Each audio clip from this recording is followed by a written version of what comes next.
도널드 트럼프 미국 대통령은 오늘 오후에 베이징에 도착해 2박 3일간의 중국 국빈 방문 일정에 들어갔습니다. 대통령 취임 뒤 첫 중국 방문입니다. 네, 베이징 연결합니다. 박희천 특파원.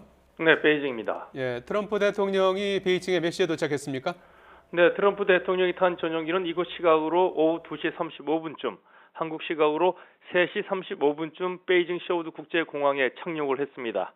중국 외교 실무를 총괄하는 양재츠 외교 담당 국무위원이 공항에 나와 트럼프 대통령 내외를 영접했습니다.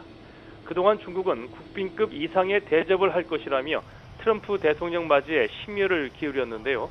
트럼프 대통령 내외는 곧바로 자금성으로 이동해 시진핑 주석 내외와 만나 기념 촬영을 하고 경내를 함께 산책했습니다. 청나라 걸륭제가 차를 마시며 서재를 썼던 자금성 남서쪽의 삼위당에서 차 회동도 했습니다. 지금은 경극을 관람하고 있는데요. 경극이 끝나면 자금성 안에 있는 건복궁으로 옮겨 연회에 참석합니다. 트럼프 대통령 접대를 위해 오늘 하루 자금성의 문을 닫았을 정도인데요. 시 주석이 황궁으로 쓰였던 자금성에서 트럼프 대통령을 접대하는 것은 크게 두 가지 측면의 의도가 있는 것으로 보입니다. 우선 19차 당 대회를 통해 1인 지배체제를 구축한 자신의 위상을 과시하려는 것이고요. 둘째는 중국이 미국에 버금가는 강대국이라는 인상을 전 세계에 심어주려는 의도가 있다는 분석입니다. 공식적인 정상회담은 내일 열리는 거죠? 네, 트럼프 대통령은 내일 오전 베이징 인민대회당에서 국빈 방문 공식 환영 행사에 참석한 뒤 곧바로 시 주석과 정상회담을 합니다. 이번 정상회담의 주요 의제는 북핵 문제와 미중 무역 불균형 문제가 될 것으로 보입니다.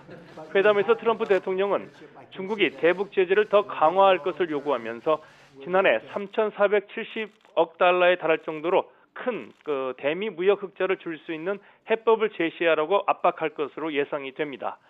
트럼프 대통령은 앞서 지난 6일 일본에서도 중국과의 무역도 불공정했다는 이런 발언을 해서 중국을 긴장시켰는데요.